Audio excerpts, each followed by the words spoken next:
গ্রামের এক কোণে ছিল ছোট্ট এক মুদি দোকান, নাম করিমের দোকান। টিনের চালা, কাঠের তাক আর পুরনো তুলসী গাছটার ছায়া ছিল দোকানটার পরিচয়। করিম চাচা ছিলেন সবসময় হাসি খুশি।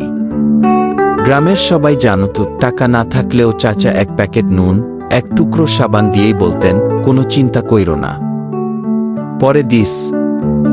দোকানে শুধু পণ্য নয়, জমতো গল্প।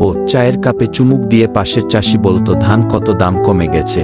আবার কেউ বলতো, মেয়ের বিয়ের চিন্তা, একদিন শহরে বড় সুপার স্পেল। ধীরে ধীরে লোকজন সেদিকে গেল। রহিম চাচার দোকানে আর ভিড় থাকল না।